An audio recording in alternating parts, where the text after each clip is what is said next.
Rain dripped from the rusted steel grating above, pooling around a flickering sign that read, "The Last Hope Clinic." Marcus stood in the shadows, his face hidden beneath a hood, watching the alley. The air reeked of urine, and the drone of the city pressed down from above.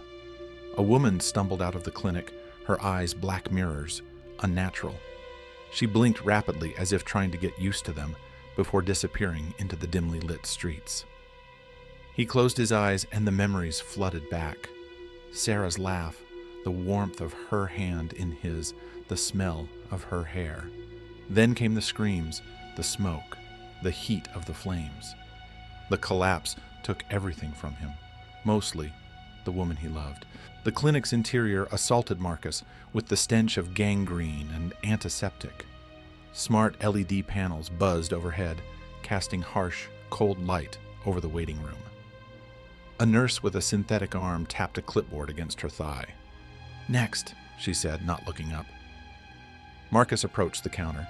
He pulled back his hood, revealing the plastic sheeting where his face used to be.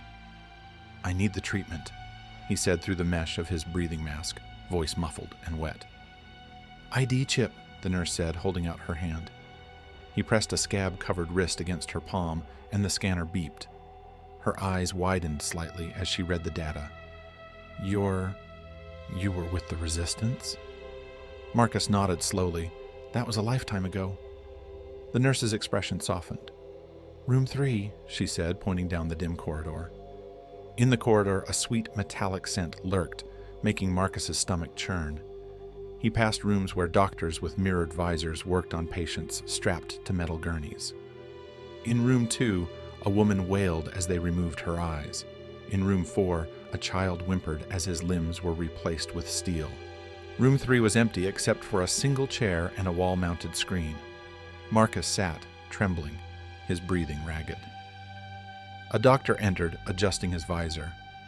"So," he said, glancing at the clipboard, "you're here for the Meridian upgrade." Marcus nodded, fingers twitching. I can't take it anymore." The doctor leaned in close, inspecting Marcus's face through the plastic sheeting. "Nightmares?" "Every night," Marcus whispered. "I see her face, the screams, the blood, the collapse. It won't stop." The doctor straightened and tapped a sequence into the wall-mounted screen. A glitchy holographic display of a human brain materialized in the air between them, rotating slowly.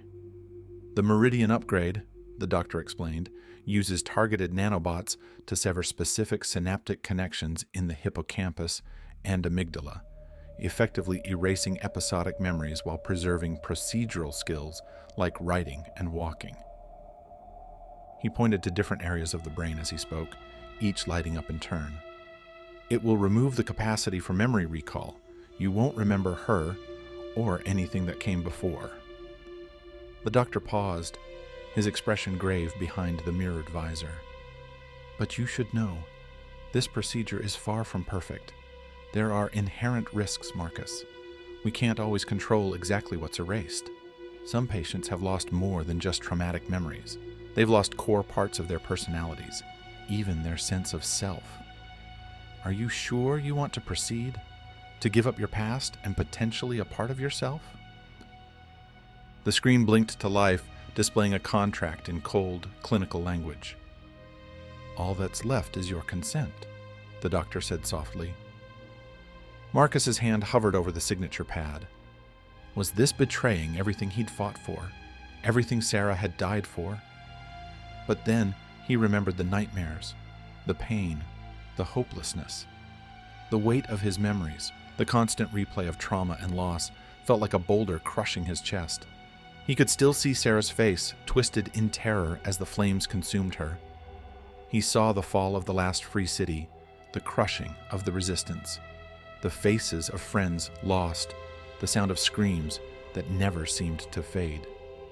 "I'm sorry, Sarah," he whispered. Marcus closed his eyes and pressed his thumb against the signature pad. "Very good," the doctor said, tapping a button on the wall. Straps snapped around Marcus's wrists and ankles, and a mask descended over his face. A hiss of gas filled his lungs, and the room swam out of focus.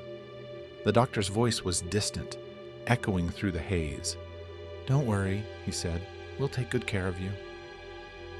As consciousness slipped away, Marcus saw Sarah one last time. She smiled, tears in her eyes, and whispered, "Remember me." A flicker of doubt passed through him. His fingers twitched almost imperceptibly, but the gas was already taking hold. Sarah's face blurred, fading into darkness. He awoke in a room with white walls and no windows. His body felt lighter, and he looked down to see smooth synthetic skin where the plastic sheeting had been. He stood unsteadily, his limbs feeling strangely light and unfamiliar. The door opened, and a nurse guided him to a mirror. The face staring back was not his own. It was smooth, featureless, like a mannequin. "Welcome to your new life," the nurse said. He tried to speak, but no words came. His voice had been taken along with his memories. "Don't worry," she said, patting his arm. "Your voice may come back, eventually."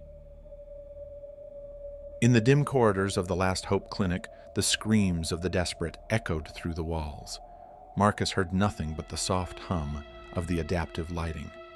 He shuffled down the hall, past the other rooms where the damned wept and bled, and merged into the city, where the dim lights smeared across the rain-streaked windows. Somewhere above, the world kept spinning, and the rain kept falling.